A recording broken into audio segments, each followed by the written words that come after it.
Everybody, we're here with Zheng Wen, who one of my players at the Alternative RPG Club, and he's painstakingly written a new adventure, and decided to kind of capo a bit and take a look, and maybe offer some feedback here and there, lah, and maybe provide some insight on how I create adventures as well.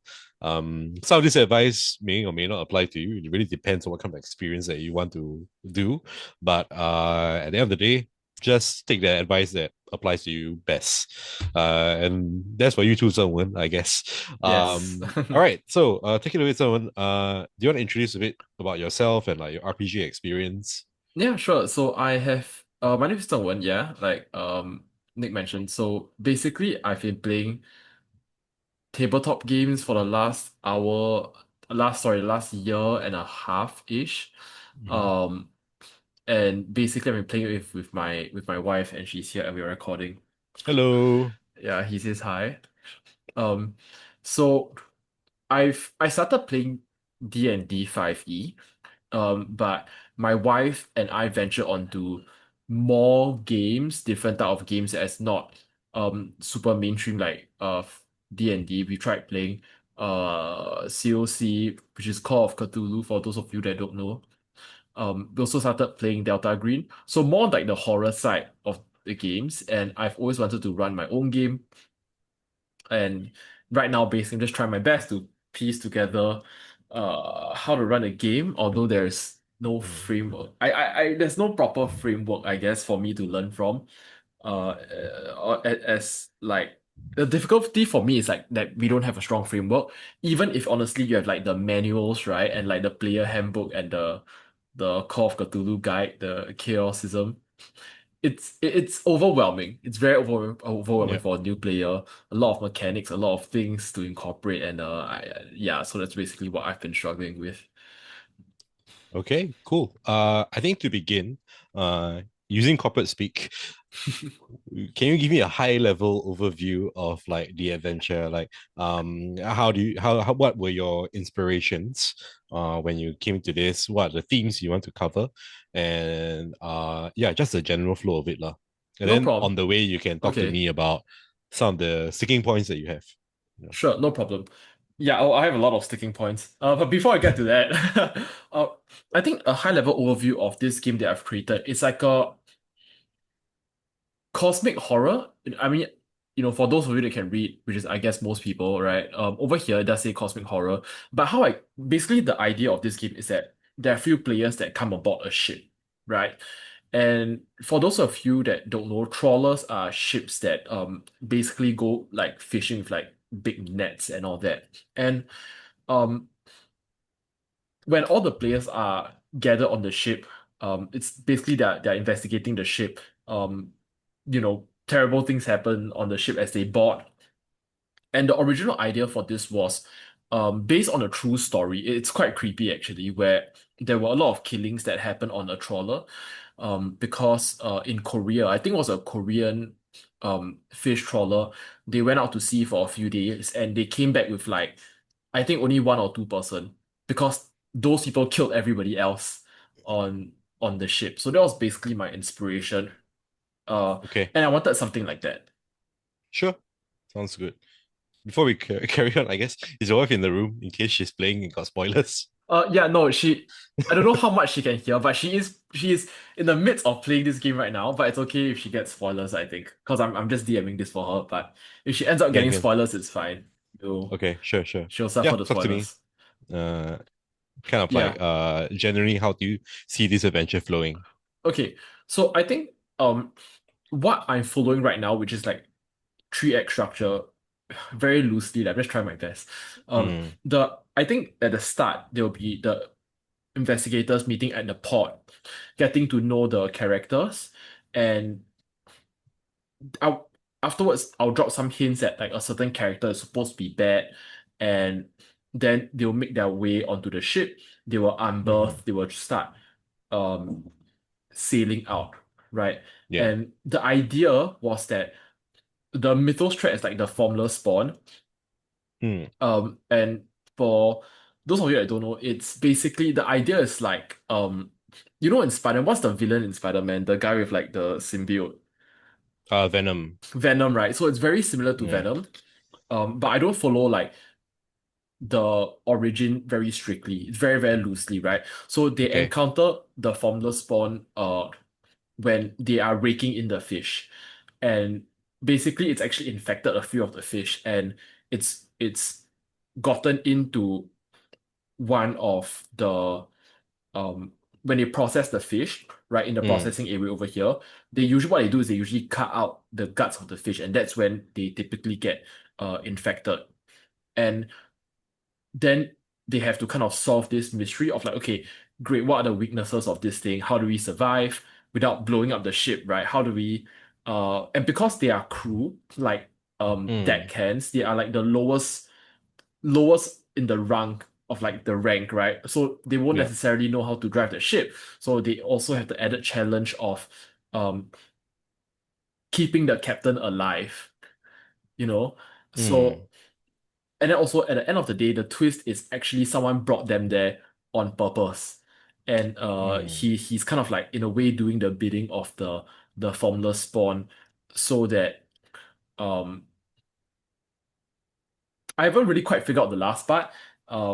But there has to be obviously some kind of character motivation for him to bring like to bring the new crew into the like the Bermuda Triangle lah, which is where this takes place. Okay. So that's where we are at. The ending really depends on how the players want to end it. But that's Sure. the generic idea. Hmm. So, okay, now that I kind of have like your vision in mind already, I can Yeah. give you more pointed stuff, lah. Okay. So the first thing that kind of sticks out to me is for your players, right? I think yeah, you at under point number 5, you have player one, player two, player three, and they have all these Oh motivations yes. and stuff like that. Yeah. One of them is like a reporter chasing a scoop, but what's a Sure. reporter Yeah. doing on a like a random ship? So that is a great question. I think Yeah. with a lot of the characters, one of the trouble I was so obviously because my full-time job I don't have too much time Mm. to I guess spend writing Yep. flashing out like the full backstory of the characters. This was something I kind of wrote it's like the last hour as we were about to start the game, honestly. Uh. But I Also, thought you that ran the game already. I ran the game already. Like we're halfway Mm. through. We're halfway through the game. Mm. And we're probably gonna have the second session soon in a few weeks, two to Mm. three weeks. Sure. Um yeah. How long was the game? Okay, so that's one thing I wanted to ask you about later, right? Mm. Which is that Yeah. it's hard for me to know how to pace the story so that the game ends in 3 or 3.5 hours. Okay. Yeah, because Sure. some parts We of the can game talk about that. felt some of the feedback. I think I wrote some of the feedback below here. Mm. Uh, yeah. So this was some of the feedback that the players gave me. Um, Mm. and I think my own struggle was that I couldn't end it on time. Okay. And parts of the game felt rushed. Some of the part of the games felt too long. Right. I think that was kind of the main issue with Okay. the pacing of the game. But having said that, going back to the characters, right? Uh. Yeah, I was trying to figure out like, okay, what would like this character motivation be? And I figured that for the journalists, I would Mm. give them like I give them a clue at the start of the game that something weird was happening in the Bermuda Triangle. Maybe like their superior gave them a lead that hey, something's weird Mm. happening here because like and it actually ties into this the first officer. Um Actually the first officer they're kind of like the reporter knows that the first officer was the Mm. one that came back previously by himself, right? Because like Okay. the spawn killed all his um supposedly killed everyone else that he was working with for him to drive back and the superior of the journalist wanted this journalist to go out there and investigate. So Mm. that was one of like the motivations I had in mind. I'm not sure if it played out that way. Or sorry, I'm not sure if it will play out that way in the second part. But Okay. yeah, I'm just trying to like obviously have character Mm. motivations that tie back into the game, tie back into Right. the storyline. But it's honestly it takes a while, right? Because then that changes a bit of the story. Mm. And then it's like change the story, update the character, and then change the story again, and have to do that back and forth for like all the different characters to make sure they're Yeah, nicely yeah, tied yeah. together. So that's why I did have a lot of prep time. Can. Yeah. Would you like me, for I mean, for the purposes of this session, would you like me to like focus on what you can do now or like the adventure as a whole? I think we can focus on like the adventure as a whole. I think Okay, that would sure, be the best for sure. it'll give me a good idea of like generic advice on how to apply throughout all the rest of the games, Mm, as opposed to just this game. And I think also for the viewers, it will yep, be more valuable. can. Yeah. Okay, so to me, this like adventure structure is a very one-shot kind of adventure. Yeah. I like the fact that you're setting it on a ship in the middle of nowhere because the players don't really have anywhere to go besides the ship. So I think Yes. that's fine. But for me, the thing I immediately see is the ship is basically a powder keg of Mm. they know something's gonna happen there. I mean the players know lah. Uh and it looks like some of the characters also know that something fishy is going on. So when I design like a horror one shot, I'm Mm. always thinking of tension control during each scene. So one thing I would caution advise doing is under story you have scene one, scene two, scene three, so Yeah. on and so forth. Um, I wouldn't do it like that Mm. because Okay. in between scenes, I'm sure maybe you've even experienced this already that your players did something that made the scene for example, Mm. impossible Yeah. maybe, right? So, Correct. for example, scene one, you said they can hear soft metallic clanging below Mm. the deck as I sail. I assume that's something like the bad guy kind of like put on the ship to like attract something. Yeah, yeah, correct. Something along those Okay, lines. yeah. So I'll tell you right now, one of the players is gonna go to the captain and say like, "Hey, Cap, can we stop the ship? I hear something down there," and Yeah. probably like the mechanic is gonna go down and take a look, and then it spoils very early. Yeah. Yeah. So Okay. did something like that happen in your game? No, it didn't. Okay. Okay. I think it's a good time to segue into one of the challenges I had, right? And Yes.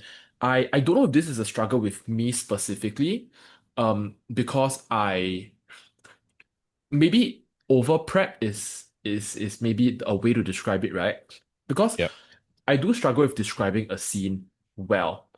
Because I notice when I play with other DMs like yourself as well, and maybe it's part of like the obviously like when you buy like a whole like story, Mm, or like a one shot campaign, it comes all the details come in it.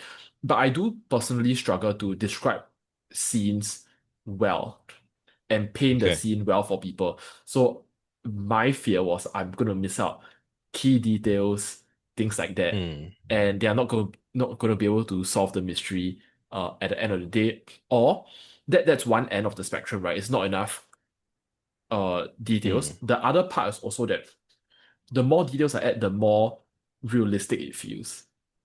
okay. So I really want them Yeah. to be immersed in the story, but I struggle with that quite a lot, I think. That was one of the main feedbacks. Mm, So that's why I have this set scene by scene to kind of help me remember the yes. details and like generally how the story is gonna go. Hmm. But I do agree, I don't think this is the best way to prep for the reasons that you've Yes. mentioned, because I've thought of this exact thing before we started the game. Yeah. What if they just do this and the guy is so sus they immediately toss him overboard? Yeah, exactly. Yeah. Actually, it sounds like something Yeah. I would do as a player, so Yeah. yeah. So there's that stuff. Yeah. I mean, the good thing about being a chaotic player like that is that you can think of these things before the PCs will do it. So you can kind of have some contingencies in place. Okay. So the reason why I asked you that was because we're usually for me lah, when I plan my adventures that I run, let's say that I have this metallic thing that's supposed to be below the ship. Mm, The clanking thing is all right, but likely when my PC approaches the captain has something to say that prevents the PC from doing that. mm, Like not in a like real roady way, but it also makes sense because let's say like this is a fishing vessel. Mm. So it has to get to a certain point and work lah. So he's gonna say like, hey, we need to go to this point at here. This is an old ship. It's normal to be making these kind of sounds. When we get to the place, then you can go down and take a look if you really want to. Mm. Okay. Yeah. So at least that buys you some time before like they go down and take a look. Because you do want them to find the thing at the bottom of the ship. Okay. Okay. Yeah, Yeah. no that yeah, okay. You know what I mean? Yeah. Yeah. So you can they always say that you cannot predict what your players will do, but to be honest, a lot of times I can. So yeah, by just taking the most obvious action that you would do, right? You Yeah. should always be prepared for at least that. Yeah. Mm. Okay. Mm. Yeah. So, for example, on the way to their destination that they're gonna start trawling, they're probably gonna like question the first mysterious first officer as well, things like that. Mm. Okay. Yeah. Mm. I'm Uh, yeah, Go I'm ahead. curious like how okay, so if you don't recommend like a scene setting scenes like this, right? How would you recommend like generally like to write down the story or Okay. like structure So things like that? okay. So the main thing is there's this formless spawn, right? Uh, what is necessary for the PCs to kind of get rid of this spawn? You need to scatter those clues around the ship lah. So what I would do is you've already done a great job at breaking down the different parts of the ship. Like these Mm. are the places, locations they can go. Then I Right. would make a list of like, oh, what could they find in the wheelhouse that could point them into the direction of the former spawn or the poop Right. deck.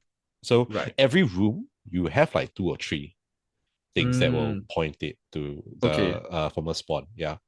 Then in that sense, whenever they visit different areas, you have like, okay, these are the things that they may be able to find here, or certain things that will point them to certain red herrings if you enjoy red herrings in games, or maybe the first officer, for example. Mm. Right, right, right.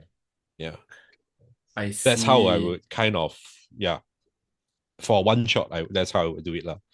Yeah, That's a good point. No, okay. Yeah, that's a really good yeah. point. Okay. Because they're on a ship, you know where they're going to go. It's just you don't know what order they're going to do it in. Mm. Yeah. Correct. Okay. Yeah. It's okay. So like let's say in your thing the the give me one clue that they would find. So one clue that they would find um in the fish hold area, right? So it's after they Yes. gut the fish, right? They will Mm. see that the like how the symbiote infects people, right? Which is basically through uh skin to skin contact, or it'll be faster through injury because that's already what's happening to the fish. Okay. Yeah. How would they find out? So like when they reach there, right, they will see that the the s- the when the spawn that hasn't affected the players will start devouring, like controlling the fish. And then they will, for example, if someone walks in the scene and I'll be like, okay, great. And then you start to see like something inside the piles of fish that's like seemingly almost alive, and it's almost moving, and there are specks of uh black spreading starting to spread across the skin of the fish, like Okay. like almost as if through contact, so something like that. All right. So I guess it's a good time to also talk about how to build the scene because that's what you Yeah, just did. right. Okay. So think about it from like I don't know how much horror movies you watch, but I watch a lot. So I love movies. That's why I think of things like scenes. So in this particular scene, well, how I imagine Mm, it in the horror movie, it would be like it's really dark. The PCs, maybe one of the fishermen is walking mm, down this ladder just to not even maybe going to the fish hole. He's just going to check the processing area, get something. But then he hears like a tapping sound coming from the fish hole. mm, So then he doesn't know what it is really, but there's something there he knows. And the the adventure just kind of started. There shouldn't be any fish down there. So what's mm, going on there? Then he goes down. It's dark, so he needs a torch. he feels the tapping sound. And then eventually he shines the light and he can see that there's a single fish surrounded by guts or whatever it is, and it's moving. It's Right. kind of like, or like almost like a fish out of water, but it doesn't make any sense because this fish should be here like a very long time ago. So that's immediately Mm. what the player's mind would go to lah. And then as he shines the torch, it goes even closer. He sees that the eyes of the fish are slowly turning black. Mm. Yeah, then you can that's what I'm talking about when I talk about the tension in the scene. So you want to slowly build that up. First he hears the sound, then he sees the fish flapping. Then when he gets closer, he sees it turning black. Mm. Then Okay. to demonstrate the skin to skin, what I might do might be like all of a sudden, when you're so obsessed with this eye in the black, I may call for like an awareness check or something. And if they pass it, they feel like a lingering shadow in the fish hold. And suddenly a cat jumps up and bites onto the fish. But you can see that the when the cat bites onto the fish, there's like, it's not blood that's pouring out of the fish. It's like some black ichor, and the cat Mm. is not infected. Right. I see. Yeah. Could you walk me through, like, in your mind, what Mm. goes through your mind when you think of the scene? Like, do you have like a Yeah. formula, or like I'm Uh, very curious what goes on in your mind when you I have a visual reference. Like because I think this is important for GM or player. You mm, watch a lot of movies, read a lot of books, because that will build your visual library in your mind. mm, So for me, I immediately thought, what's scary in this moment? And what's scary is always what's unexpected, mm, right? So they haven't started fishing yet. Why is there what sounds to be a fish in the fish hole? Why mm, is it just one fish amongst everything else? right. Yeah, so it's like fear with curiosity at first. Then when you get closer, like you see, it's okay, something fucked up is going on, and then Mm, something completely unexpected, the cat comes out and gives you that clue, basically, right? The right. skin to skin contact that's causing this thing to spread on the ship. Okay. Yeah. Okay, got it. Mm. So yeah, just one. That's just one example for like the slow creeping kind of thing. Okay. Mm. Pay attention. I'm just writing down notes. No worries, no worries. Yeah. For Okay. me, the most important thing in horror, or rather any game, is the tension in the scene. Like something bad is going to happen, or like something off is happening. Yeah, even in a normal dungeon crawl or whatever it is, there's just weird stuff going on around. So your players are always like, "What the fuck is going on? What's that?" That kind I of see. feeling, Okay. you know. And I think I like that because that is a feeling that that's the easiest way to get a player immersed Mm, when they feel fear. Like when you watch a horror movie, it's like you're most immersed in it when like there's weird stuff going on, and you know the character shouldn't be going into that door, but the character's going in that door anyway. yeah. Yeah, so that's what I'm trying to kind of I'm trying to create the feeling, not like specific scenes. Yeah, that's one If thing I you always struggle with. mm, With like that's why like you're properly setting the scene, and I mm, guess you're right to say that I tension is the word, is the key word here.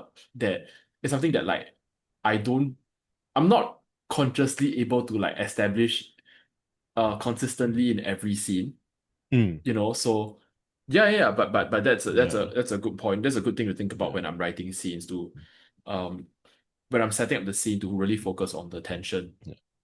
Yeah, that's fine because neither do I, to be honest. Not necessarily every scene needs to be super tension. If not, you'll be feeling very stressed during the game. The other thing I would say also is if you're not building attention, have the players build attention themselves. Okay. Um, so I love this kind of all these NPCs and PCs stuck on a ship together Mm, because, like I said, it's a powder keg. So you just need to stuff it full of powder. right. So, uh, if I were to have written this adventure, I would probably um like what I had in mind would be each one of these PCs has a reason that they are on the ship, Mm. and some of them are conflicting with other players, Mm. even Okay. some of the NPCs as well, right? So in my mind, I mean, this is what I thought of the, but first officer, he's a last minute stand-in. Why? Um, if you look at the Bermuda Triangle map, we are somewhere between Florida, Cuba, Puerto Rico. Yeah. When are you setting this in? It will be Florida, setting off in Florida. The year, I mean, The year would be 1950s lah. Sorry. 50s, Nine, I would say modern time lah, actually, modern time. modern time. Yeah. I tell you what, you'll be, I mean, for me, lah, I would say in the Yeah. 60s Okay. because that's the Cuban Missile Crisis. Oh, that's a So good point. yeah. So why is he the first mate doing this last minute swap? Because the first officer is a CIA agent. He's there uh undercover.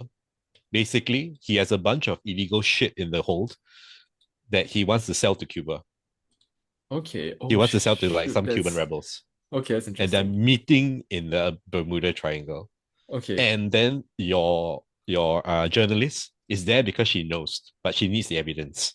Okay. So then there's a tension between this and the CIA guy and her already, right? Okay. And the PC character, yeah. Then he's a CIA guy. So maybe the guy who's you had one deckhand who was very young, right? Yeah, Colt yeah. Peralta, Yeah, or correct, or, or correct. sorry, not him. Sorry, Ethan Hardy. He's the second officer, ex-prisoner, right? Yes. Maybe he's an ex-prisoner because he broke out of jail, like he escaped. Okay. So if word starts to get out that this guy is like a fucking spook, like the first officer is fucking spook, Mm, then the second mate would be on edge because like, oh dude, what if he's here for me? This paranoid guy. mm. Then you can start building that web of intrigue and things like that already. Okay. Yeah. Okay. You could also have like another player also be a smuggler. He's smuggling cocaine, who also thinks like Ethan is sorry, the spook would be something, yeah. Um, but in all that stuff that the first officer is smuggling, in it is he doesn't even know, but there is an artifact that is basically this goop thing, formless spawner. Yeah. So, but this is just an example. You can take it or leave it. But the way I like to design this kind of thing is like you just have a lot of players with differing goals, and I like the goals to be conflicting, so the tension kind of builds itself. And Mm, one of the issues I think you'll find is that once they set off from the harbor, right, mm, there's only a couple of things they can do, right? They can talk to some of the other the NPCs. mm, They can go and check what's in the hold and or in the metallic sound that's coming from the bottom of the ship. mm, But if all your PCs have something they need to be doing, then they will go and do it. mm. Yeah, Okay. yeah, What I'm curious, right? Because maybe it's experience, but yeah, personally for me, I creating like the web of characters, something that you did just now, yeah. that I would say was something that took quite long for me Mm, to um like the example you gave, I think was quite fantastic. Um, mm. that would be something I struggle with Right. to build. Is that just like an experience thing, or is it like a Uh, um, or do you have like a template or like a formula or you know? mm. I don't really have a formula. I would say this is more of like in script writing, we try to do this a lot. You set up these characters and Mm, they all want something in a scene, but there's something preventing them from getting what they want in that particular scene.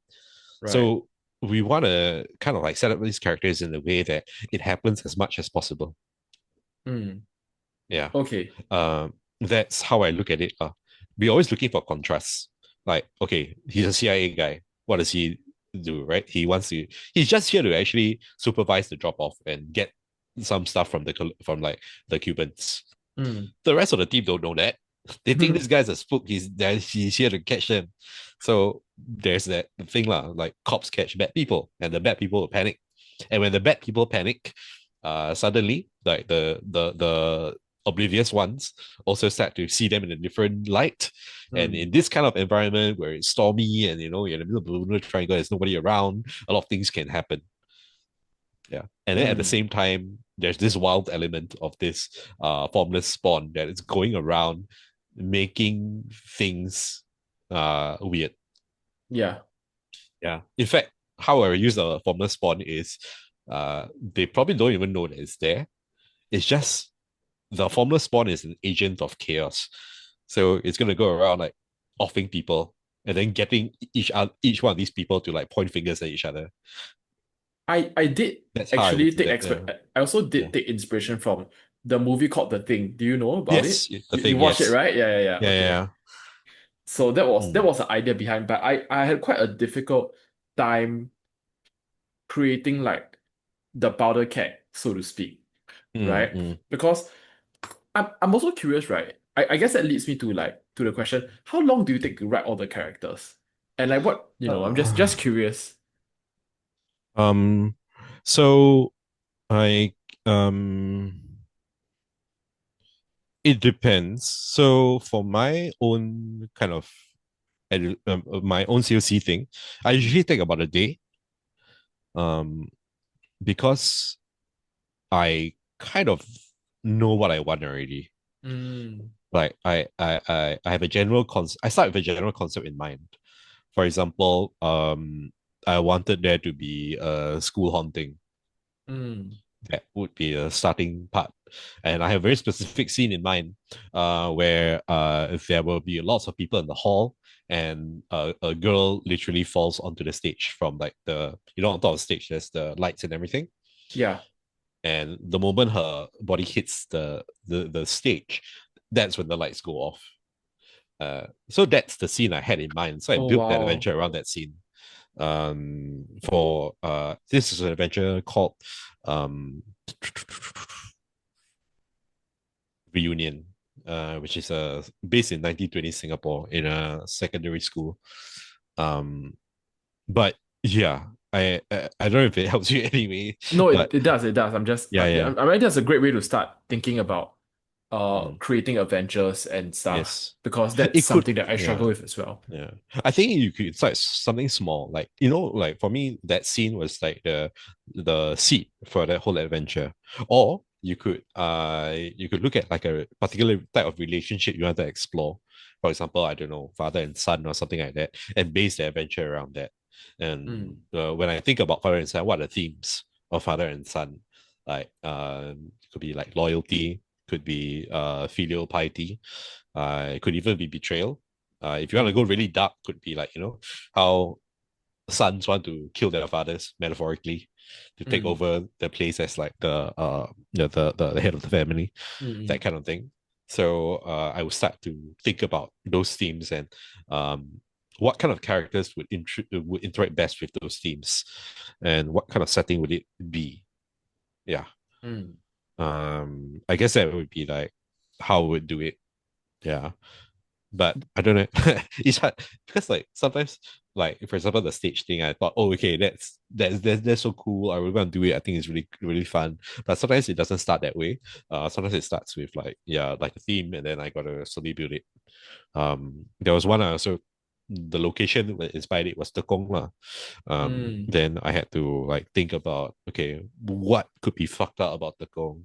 That I mean, the most popular Tekong story is like the recruit who Oh, went to the woods. Then his yeah, body and tendrils, like intestines, were all like neatly placed to the side. yeah. Everyone has heard that story, so I thought of an adventure that had something like that.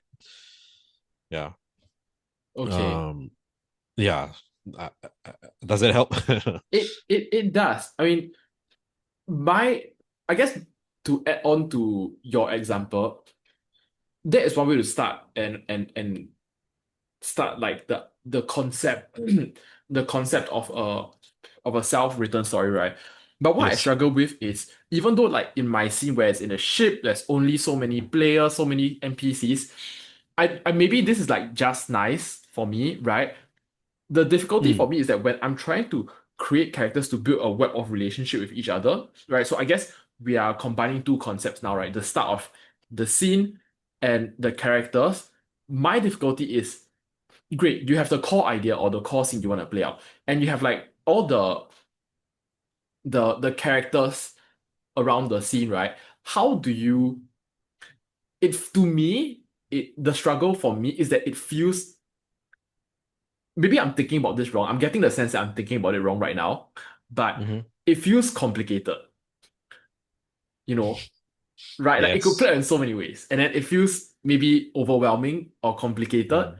because okay, great. Then I need to think about how this character is going to interact with this character, and I need to make sure there's like as much obstacle as possible where one character could be have like opposing or like like diametrically opposed goals with two other characters, and it's got to have like I don't want them to have like repeating conflicts, right? I want the conflicts to have dimension. I don't want it to be like I want it to be multiple dimensions, not just like flat dimension, right? Like where Yeah. it's maybe, for example, just Okay. So let me police interject and here. Yeah. yeah, Let me interject here. Okay.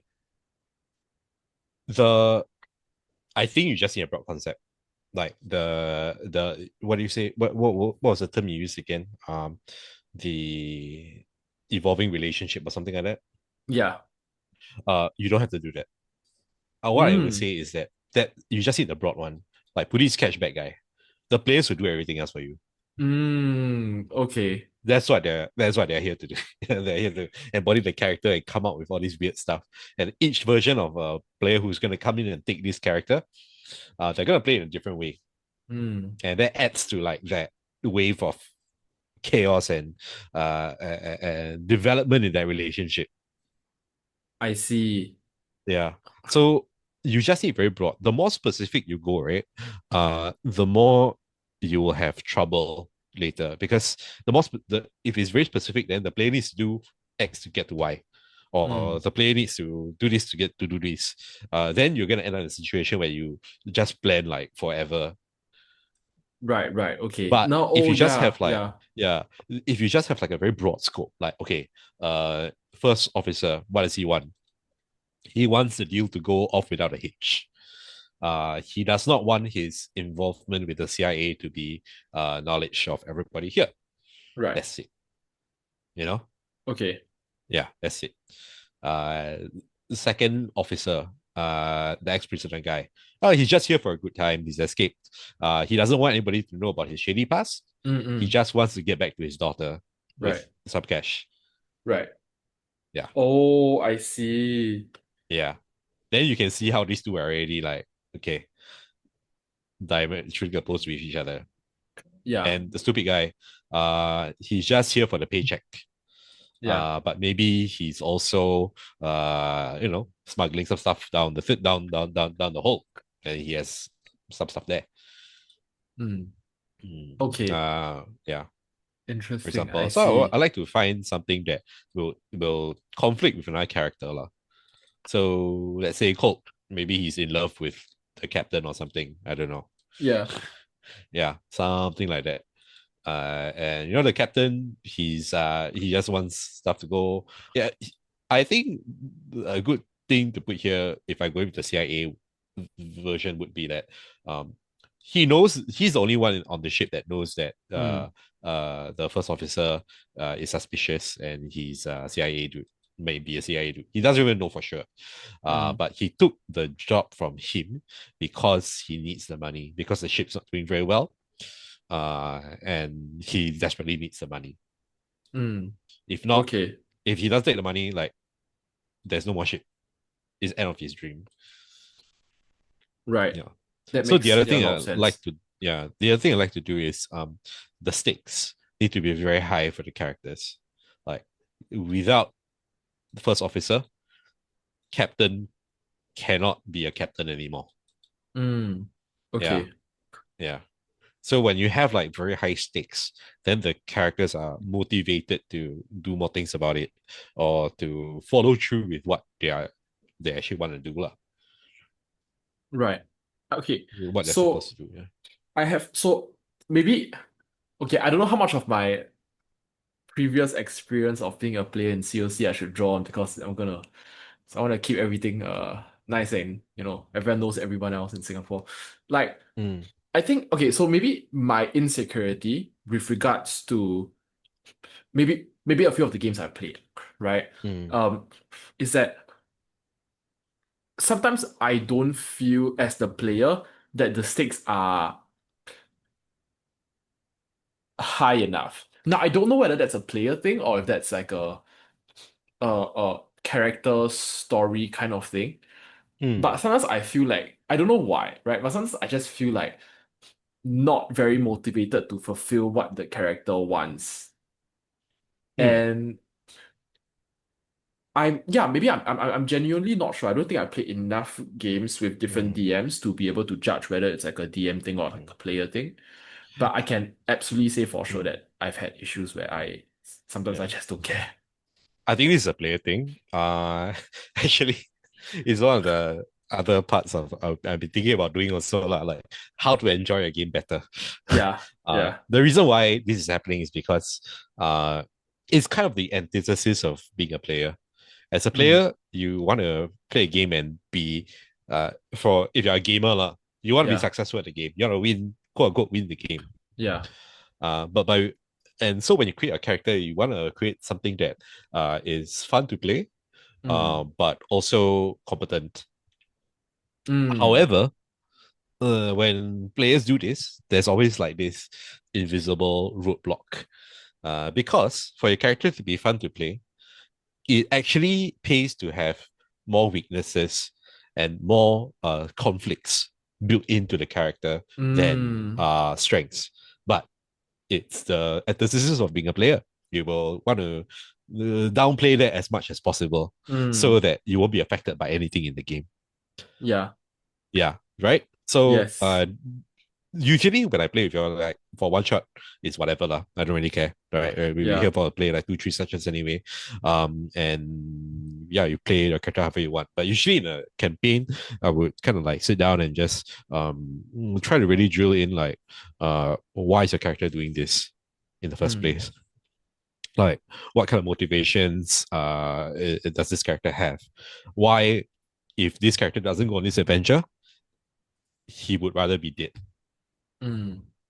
Yeah. So it has Okay, to be that extreme. And you learn that in script writing as well. Why is it that this it has to be this character? Why is it has to be now? Yeah. If I not, see. the character you can just like whatever, right? Doesn't make any sense. Like the Yeah, simple one is okay. like Liam Neeson is like, I gotta do this because I gotta save my daughter from these kidnappers. If I don't do this, my daughter will die, and I will be guilty for her death for not doing anything for the rest of my life. Mm. For example, yeah. Yeah. Okay, interesting. Do you But have it? Okay, yeah, so sorry. for Yeah, you example, were saying. yeah, let's take Yeah. that Liam Neeson thing. I didn't actually see Taken, but I can imagine what the story might be like. So he's a cop, they kidnapped her daughter, and now he's on like this rampage, but Mm, to find the daughter. But maybe he's an ex-cop. So throughout that journey, it's also a kind of journey for him as to like what's he willing to do to get his daughter back, like mm. breaking his old code. Like he has to like do these things to these people. Um, Maybe a part of him actually enjoys doing this, then that's something that he needs to come in to terms with. Yeah. So that's the story, that's the character story as you go along. Yeah. But it's a bit hard for players to come up with something like this during their own character building, unless they're really good at writing and things like that. So Yeah. that's something I usually try to help them with Mm, when if it's a campaign. And yeah, because you need that's what I find, like it's always about the stakes and how can you push that character to the extreme. Yeah. mm. Interesting. So from just to maybe echo back to you, from what I'm hearing, it sounds like it is like if it's like more of like one shots, it doesn't matter too much, right? Just maybe pick up like a Mm, pre-gen character and try your best. yeah, Um, but maybe for campaigns, it's more uh yeah. getting the players to be invested in the character. Yes. Um, I think actually for okay, your this adventure, right? Because you're already doing it for them. yeah. Yeah. So I think it's fine. Yeah. It don't necessarily I mean when I talk about like one shot, it's like, those dungeon crawls, like one shot kind of thing. It doesn't really Mm-mm-mm. matter, right? You're Yeah, just there to have fun in the dungeon anyway. yeah. But for something like this, like we're trying to be more of a story-based thing, it's good to start with strong characters already. Oh, Once you have okay. like strong characters and their motivations and what they need to do built in, you can just let the story run itself. Hmm. Then you as a GM can just be like, okay, now you want to do this to this guy, and what's this guy's default response? He is secretive. He's gonna say no. Hmm. He's gonna require you to give him a reason to trust you, for example. Right. Could be something like that. Yeah. Does that mean that usually for one shot, these kind of like campaigns, it'd be easier to have pre-gen characters because then It um depends on, yeah, like I said, it depends on the kind of game you want to run. So from what you told me, you want this theme of everybody's being stuck on the boat and creepy stuff going on. yeah. I think for that to work, it's best if you have the strong characters. If you have like the characters pre-written out, yeah, Okay, could you define strong characters for me? As in, what do you mean by strong as in strong motivation, strong like motivation? strong motivation to do what they need to do. Okay. Like I said, like why do they have to do this? If they don't do this, they rather die. Hmm. Yeah. Okay. So same thing lah, like reporter, like I'm chasing the scoop. Why I need to change the scoop on this random ship there? Could be any ship. If it's too dangerous, then just dodge out of the way and don't come back lah. Right. I see. Yeah. So you need to give the reporter a reason why this is the ship. It must be this ship. Okay. Yeah. And you have to uncover this because if you don't, you will lose your career. You cannot put food on the table. Your kids will starve. Something like that. Yeah. Okay. And then with maybe campaign characters, right? Mm. So does that mean that campaign characters need to be more flawed? Yes, I certainly think so. Uh, I always try to tell my players to like, I don't really care about your character strengths, to be honest. Not that much. I I care about the see. flaws Right. because the flaws are what makes the character interesting. And okay, as opposed to strong Yeah, motivation, what would make a character weak? like I said, like it could be something that you can just back out off at any point. I don't really have any good reason to be in the scene. I Like see. for Okay. example, for my reporter, I'll just be like, the moment I see like, oh, someone's performing something weird, I'll be like, oh, I go to the bridge and call on the radio for help. I see. Okay. So, Or I just hide in a mm, crate for the next 3 hours while shit goes haywire around me. I see. Okay. So I guess just to summarize uh Mm. this portion, right? For maybe one-shot campaigns, you have like strong motivation, focus more on just having strong motivations. For maybe campaign ones, focus on having strong flaws or like good flaws. Would that be more fair to say? I think both can be done. Okay. Yeah, you can have strong flaws and motivations on a one shot and a campaign. But yeah, for campaign it's a bit trickier lah because yeah, that's a conversation for another Okay, time. But yeah. Okay, yeah, no problem, no yeah, problem. Yeah, we yeah, are okay, deviating a little bit. Okay, can, no problem, I understand. So I guess for moving on, right? I guess for me, mm, um, I do want to okay, you answered the scene part, really, like how would you set a scene? You would maybe focus more on like using the map as a guide to focus on what's the clues in each individual mm. room, right? Okay, can. Then okay, so I'm just gonna like it's like gonna run through this because I think like I'm a new DM and I would say I'm maybe fairly representative of the new Mm. DMs and the issues they run into as well, right? So this is something that I think has anyone ever had this before, like rolling too much? Visual props. I'm not sure what I meant by that actually, but when I figure it out, I'll ask you again. But like rolling too much, has that ever Yeah. happened before? Yes. Um, So what's the balance here? honestly, I tend to run games in a more old school style. Yeah. With the exception of Pathfinder, because Pathfinder is like a very skill based game. Like you Mm, want to use your skills a lot. But most of the time I don't really ask for a lot of skill checks. okay. Yeah. Like if it makes sense for the guy to be able to see it, because okay, at the end of the day, right, you want them to find the clues. You know, Yeah. like if you lock the clue behind the skill check, then they don't see it, then nothing happens, right? So one of the things I like to do sometimes for COC is like even if I call for a skill check, you'll find the clue lah, even if you fail.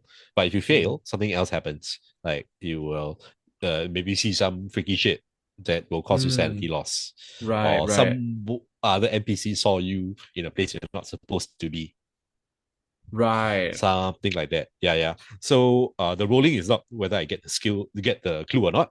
The rolling is what do I give up for that skill for to find that clue. Oh, Interesting. yeah, Okay, yeah, yeah. So you can do it that way also lah. Yeah, that's a good way to do it, I think. yeah. Okay, Yes. so The other thing I wanted to talk to you yeah, about clues was also, let's say, the skin to skin contact is how the blob spreads. yes. So, for the example I said just now, right?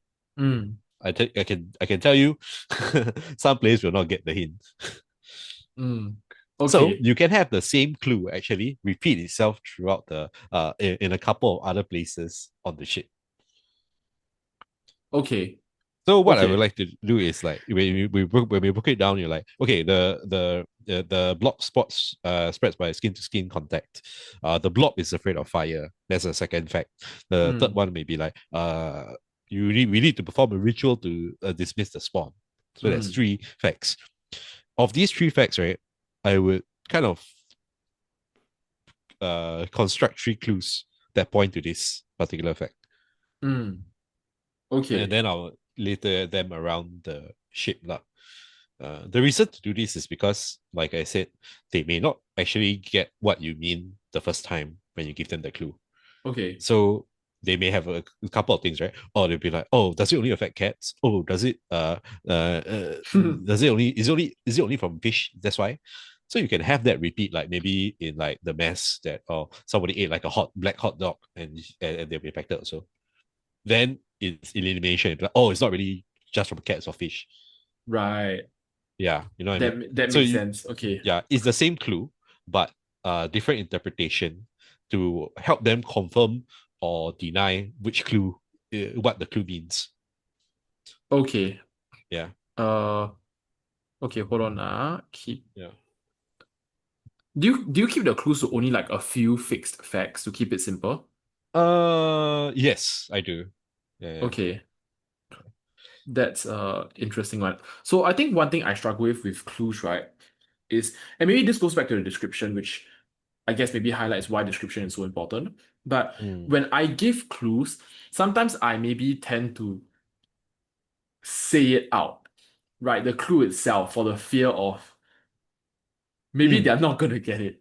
And I have to feed them again. yeah. Maybe is that It's like a fine. new DM thing or is that like a Yeah, it's a bit of a new GM thing, I guess. okay. Uh, like I said just now when we were painting the scene and stuff like that. Hmm. You don't have to give them the clue directly. It's just Okay. this happened, and then you as a Right. player will interpret what that means. Okay. And I think that's where the fun of the game is. Hmm. Yeah. But I know there are some people who don't like it. They Okay. like to be like D&D 5e. Oh, I roll. What's the investigation check tell me? Oh, there's residue on the window pane. It's from this particular flower straight away. That kind of thing, right? Right. But for me, I like this kind of style where it's I mean in script writing it's called show don't tell. Hmm. Same Okay. thing. That's Yeah. yeah. Great way Yeah. to phrase it. Yeah. Okay. I'm just writing so many notes. Yeah. Okay. Show So for don't example, tell. just now when I was running OSR game also, I was there was a trap in the dungeon where if you didn't press a certain button before going up, the once you get high enough, the stairs would collapse. Like it would just go like from like one step to like basically a slide, Mm. and then you slide down the way. So the way I kind of illustrated that was the moment I hit the steps at a certain height, then I say, oh, you start to see that there are actually scratch marks on the steps. And when you look down, look at the previous steps, it looks like one continuous like a claw mark. Mm. So then Oh. they think about what that might mean. Oh, that's such a, oh my gosh, that blew my mind. Yeah. That's a really good way to explain things. Yeah. To very much show and don't tell. Yes. Okay. Okay, that's a, oh damn, that's so good. That's so good. Okay. Um, I guess use context clues lah. Context clues. Yes. I would say, yeah. Okay. Okay, so I don't have too much questions for that. I thank you so much for like, oh, that really, really helps. Okay, so I think one thing I struggle with this, right, Mm, is setting the pace, right? Is nicely bringing it from, let's say, like one scene to the next. So my players, coming back to the story, my players meet at, let's say, the harbor, right, for the mm, unberthing of the ship. And nothing really honestly happens, right, until maybe they start sailing and start catching fish. mm. Is there like a, I'm curious what the issue is, right? Like Yeah. and like if it's the issue in writing or if it's like the way I'm telling it, but how do you make that jump, make that gap without Uh, it seeming it like a, because that's one of the feedback I got, right? It felt the cut felt too harsh, maybe, if that makes sense. okay. Uh, I'll tell you how I'll do it. So the visual harbor scene for me, the only purpose is to like introduce the characters Yeah, to each yep, other yep. and their first greeting. So I won't spend more than like 10 minutes there, Yeah. pretty much, because they're gonna do it anyway, on the Mm, ship as we approach the fishing spot, right? So I would just be like, oh, at some point after about 5 10 minutes, everyone knows everyone's name. They know they get like the basic features and what guys to look out for, that kind of thing. Then mm, I'll be like, oh, Captain says like, hey, everybody get on. Fuck, what are you guys doing? We gotta go. mm. Okay. Then you can use the NPCs to kind of like direct the flow. I see. And then what if like there's nothing happening between them leaving the ship all the way until like maybe they haul in the fish? Like what if there's Yeah, nothing happening? Or then how? yeah, yeah. So that was the thing I was trying to that I foresaw that lah. So that was one of the things I tried to solve by each of them having a different objective. So while they are on the way to the fishing spot, they will be doing different things like oh, maybe the journalist is gonna be trying to chat to the first mate, or like, maybe I'm going to be below deck to poke around. Then maybe the guy who is smuggling the drugs, who is constantly checking his watch and spending a lot of time in the wheelhouse, making sure that the direction is right, correct, or wrong. Mm, Yeah. mm, Maybe at some point he needs to change the direction of the ship to get to his location rather than. That's a good one. Like the guy who's smuggling the thing, he wants to mm. change the heading of the ship secretly at some point. Yeah, So it ends up in a different location where he's supposed to meet his drop off. Yeah, which is right. against what the CIA guys trying to do. Okay. Yeah. And that's a really interesting thing. As Yeah. I guess to get a bit more tactical into the details, right? How will you make that? Like, what will you tell the players? Would you just tell them something like, uh, okay, so now you have like, I don't know, man, like 2 hours into 2 hours, like what do you guys want to do? Would you Okay. just say So that? I usually what I would usually do is I would say, okay, everybody, now you're on the ship, you're on your way to the fishing spot. Yeah, I mean, you can tell them, oh, maybe you have about 2 3 hours before you hit that spot. Each of you can perform one action. What is it? Mm, So if we just put a solid cap there, if not, it's going to go on and on and on and on. okay, Yeah, and if you're trying to finish this in like 3 hours, it's important to do that.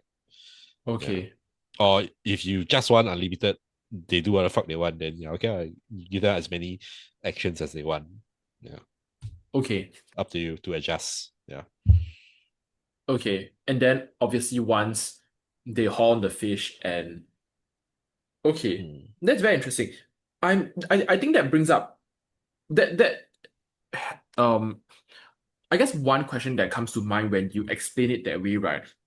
More philosophically, I guess, do Mm, you prioritize, maybe for me, right? Because you know how in movies in the thing, that the creature that takes on the appearance of people is obviously the thing that drives the story forward. But in COC, obviously players have their own agency. Do you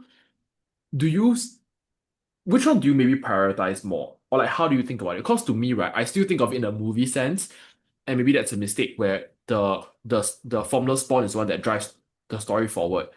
And it doesn't leave too much space and agency for the players to do like to follow out their motivations, right? Maybe they want to find uh smuggle their drugs successfully to another island or whatsoever. hmm Like how would you let the story unfold? Would you let like the formless spawn direct the story and be like the main villain of the story, or would you like maybe give the characters more agency to like, okay, you have 2 hours, can do whatever you want, one or two actions. Yeah. Just Okay. I think curious. for me, right, I think this is a very personal thing, lah, as a DM or GM. But I will make the characters conflicts the center of the show rather than the monster. Oh, okay. Yeah, because I feel that that is more interesting. And the monster is there to add the chaos and the tension. Rather, he's like it's like the chemical X. Hmm. He's Okay. like the spark that will light the powder keg. Okay. Yeah. For me, that's how I would see it, lah.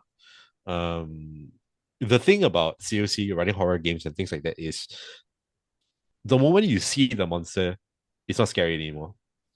Hmm. Oh, damn. Oh, damn. Okay. Yeah, and that's like a horror thing, right? That's why a Yeah. lot of horror movies, like really good ones, they don't show you the monster at all until like the very end. Like in the original Alien, like you don't see the alien until like the last 20 minutes. Yeah. Like you always see like parts of it, the alien. Yeah. You don't see the whole thing until like the last part of the movie. Hmm. Okay. Yeah. Um. So that's kind of like what I try to do. Uh. Yeah. And I think the reason why I like horror movies also is because a lot of the times it's not about the monster. It's about the trauma of the people involved and how the monster is like a representation of that sometimes. Uh, but that's me lah. I prefer the human drama, and then there's this supernatural element that's pushing everything up, or like we explore some kind of theme that the monster is trying to that embodies the monster. Yeah. Right. I think it sounds like then you need to put in a lot of thought and detail into the characters. Yeah, I think I spend more time doing that. Yeah. Okay. Than anything else. I see. Yeah. The other thing, right? Okay, so if you're talking about how to kind of like motivate the players to do what's necessary, Hmm. the one thing I did for reunion, I actually didn't spend a lot of time creating the individual PCs that much. It was Okay. just okay, these are some reasons why you are working at this detective agency and you've been sent on this case. Hmm. But essentially I made the villain so hateable that like so despicable and hateable that they would just want to like avenge this person, avenge this spirit. you know, Yeah. that I just make it him such a chibai that like they all want to do it. Also, Okay. that's another thing you could do. He's a sexual abuser, he's a physical abuser, he's a fucking corrupt son of a bitch, that kind of thing. Yeah, Okay. and yeah. So for Yurina, the story was spoilers for everybody who's going to play it, but who wants to play it. But basically, you're this detective agency that you're sent to this secondary school because there was a murder that took place like a couple of days ago. Um, and the math teacher, Mr. Ho, it was like found in the kitchen. Appropriate Uh, name, yeah. yeah, he's yeah, his face dipped in oil and his hands dipped in oil, and he was holding his chest was burst open, and there's like a heart in his hand. So the police have dismissed it as like gang violence because he probably didn't replace undeads. Hmm. But you've been kind of like brought over for two reasons. One is to investigate the case, and second, to provide security because on the night of your arrival is a reunion dinner for like Mm, the 10th anniversary of alumni dinner, mm, basically. mm, And then throughout the thing, you kind of weird stuff happens during the school, where they discover that the people who come, they're actually pretty big celebrities, well known in the industries they're in, and they discover that these kids like basically bullied a kid to death lah, when they mm, were in school. And Mr. Ho, the teacher, was the one that was the most by one of all. Yeah, so when the monster actually came out, the girl, during the night of the festival, they had to everybody's trying to run now, but they mm, had to gather like ritual and gather like fingernails and hair of all the mm, people that have like grudges that she holds a grudge against to create this ritual. mm, So mm. essentially, when the lights turned off, they split off and had to like find the different people, and each scene was one these people being tortured to death in like very macabre ways because the specter is like enacting her revenge.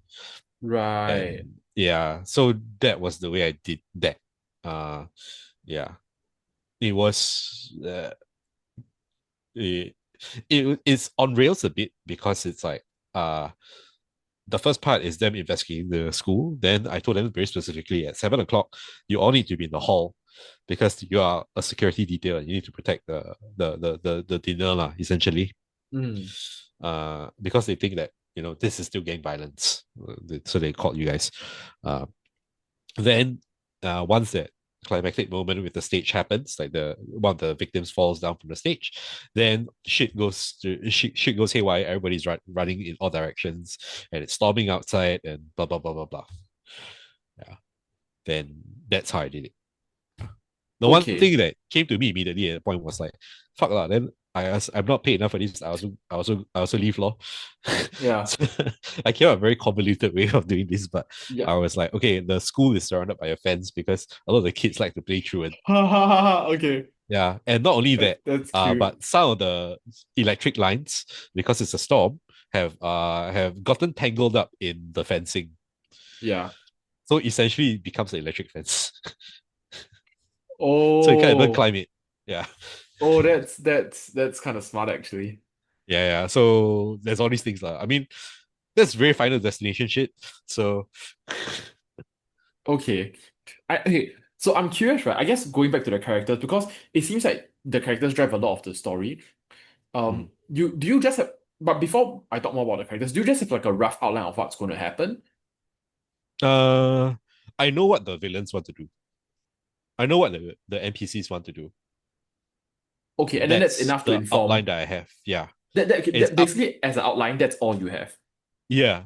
That like I know like okay, at certain points the CIA guy is going to go into the hole to check on his cargo. Otherwise, he's going to be out on the wheelhouse or the back of ship avoiding everybody.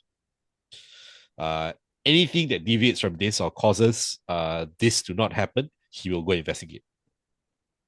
Okay. Yeah. So the villains have this plan in mind, right? If you can look at it from D&D sense also, like uh the villain wants to get this artifact, and to get this artifact, he needs to go and find out where it is from the knights of the realm or whatever like that. So he goes and like invades village after village, torturing the knights for this information. And if the heroes don't do anything to stop it, eventually he get the lich will get the artifact and rule the world. Mm, So it's just the PCs now just need to stop it. Yeah. okay. I Yeah. see. Then you need to trust the players and they will actually want to stop it lah.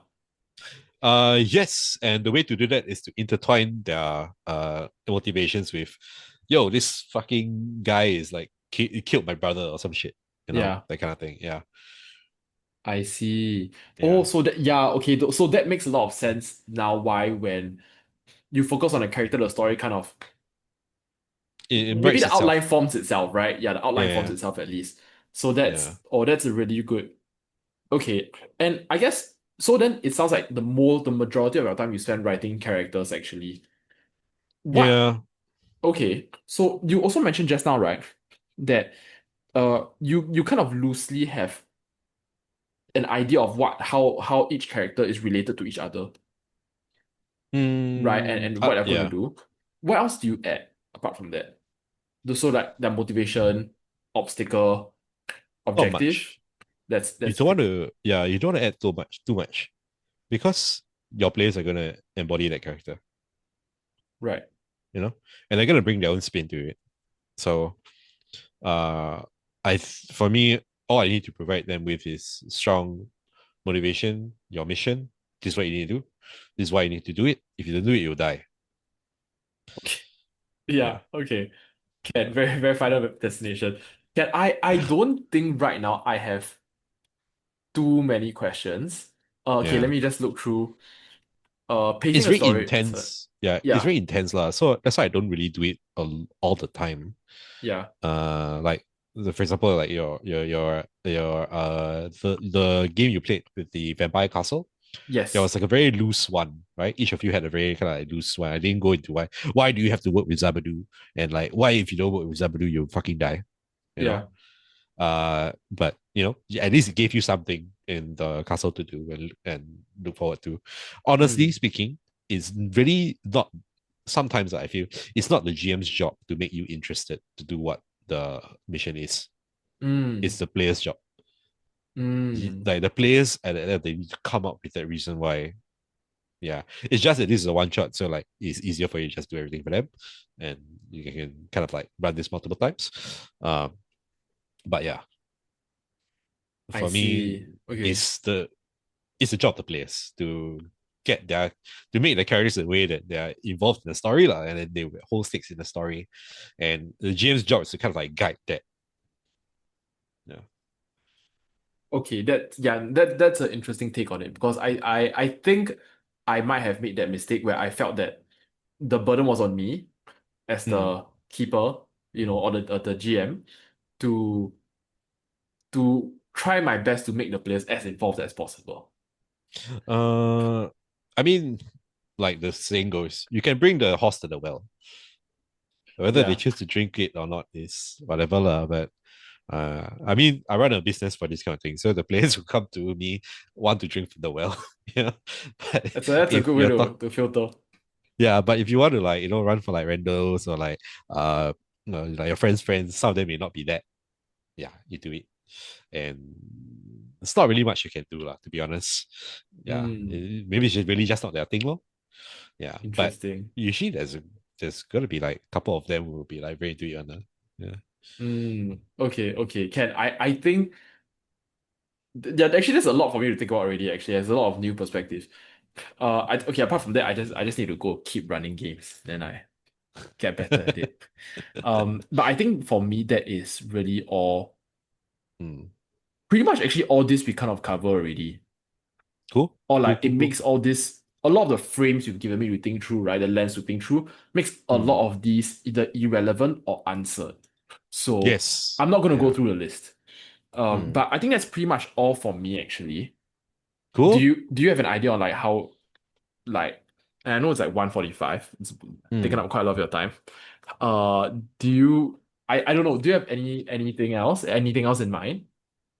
Uh, Maybe any plot holes you think we haven't maybe mentioned yet, or anything you want to sound out to me about this particular campaign? uh, not that I can think of. Oh, I guess one thing is when I talked about that powder keg idea and the Mm, conflicting characters, right? mm, If you play like that, right, some characters will die. fine by Confirm. me. Fine by Yeah, me. yeah, confirm will die. And like there is likely going to be PvP involved.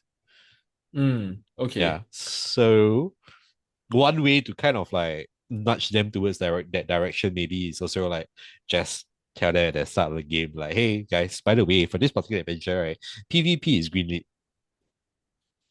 So Okay. that they mentally they're like, oh shit, we can do that. Okay. Okay. Yeah.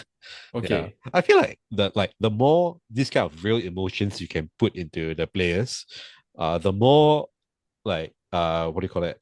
Immersed they will be in the experience. Right. I Because what is see. immersion? Immersion is just paying attention. Mm, Yeah. So you need to give them a chance to pay attention. Like find them reasons to pay attention. Like when he's doing this, I'm thinking about how to fuck him over. right. What's my next move going to be like? Yeah, that kind of thing. Or like it keep me wondering what's in the basement. Essentially, the more emotions you can put in the player, the more immersed they will kind of be. Yeah. Interesting. I guess okay, it sounds like based on what you are framing the game out to be, right? One thing I feel like we haven't touched on, and maybe I feel it's maybe just a brief sentence will do, is that it sounds like you've all the front done, all the characters, the motivation, the settings, the Mm. obstacles, maybe the relationship, right? And Yeah. I'm going to keep it as broad as just that. You have maybe an idea of what the agent of chaos is going to be, what the setting is going to be like, maybe what a certain plot points you need to hit, like 7 p.m. at the dining room specifically. But you Yeah. don't know what the ending is going to be, and you trust that there's going to be some kind of something that resembles an ending at the end of the game. Is that Yeah. is that is that sounds like that? Does it sound like what I'm? Does it sound correct? Yeah. I don't really have an ending in mind. I think I would you would have some idea of like what most likely is going to happen, right? Mm, Like you said, the ending will turn out to what you what you had in mind. The ship will come back, and it's only going to be like two people on it yeah. because everyone else is dead Okay. or taken by this monster. Then you have that, lor. Yeah. Or you could. Interesting. The other thing is the ship may not make it to port at all Yeah, it might not because make they it back to port probably at all. That burn the was what I goddamn was thing thinking. Yeah, down. I was Yeah. thinking they were gonna do that. Yeah. So, okay, no, you are right, but just how they get there. Okay, Mm. because I do have this insecurity where, oh crap, I haven't written maybe an ending. Don't write the ending. Yeah, I don't like to write endings because the players decide what the ending is. interesting. Okay, but I think that's a good way for me to for me to think about it. Because like you just I just get Yeah. the idea of insecurity. Like I don't really know how I have an idea of how it's gonna end, but I don't know how to get there. Yeah. So Yeah. I try and railroad it to get there because I don't know how to get there, and I want that emotional safety of like, okay, great, I know how we're gonna get there. But I feel Uh like huh. I shouldn't do that. Just let it go. I think you can trust your players to like do what they need to do to push it to the next level. You just need Mm, to give them a sandbox to play in. okay. Then they will fuck everything up themselves. Yeah, Yeah. no, I like that. I like that. I like that. I like the idea Yeah. That's very every game I much. play. If you're I just give you a sandbox. And some Yeah. leads to follow on. And you'll fuck everything up yourself. Yeah, no, that is actually true. That is actually very, very true. Yeah. Interesting. Yeah, okay, great. I think on that note, it kind of Mm. wraps up all the things that I want to maybe selfishly touch on. Hopefully Yeah, the yeah. viewers found some value in all the questions I asked. Hopefully next Cool. time we do this, it can be more structured because I know Uh, we yeah, jump I'm around. working on that. So like, yeah, this one of the reasons why I'm doing this as well is like trying to figure out the syllabus on how am I supposed to like structure all this information, which is hard. Yeah. Yeah, actually that was one of the main things that I really struggled with Mm. on on where to start writing story, Yeah. what comes first. But you mentioned that also lah with the scene and Yeah. Yeah. starting with the scene and all that stuff. Uh, but yeah, I think okay. Then I guess having said that, that's all for me. Mm. Is there anything for you? And obviously we can talk more after No. the recording. But like, Yeah, yeah, this yeah. is pretty I'm much it good. for I'm me. good. Yeah, I think I said what I need to say. Okay, can. So thank you so much for your time, man. No worries. No worries.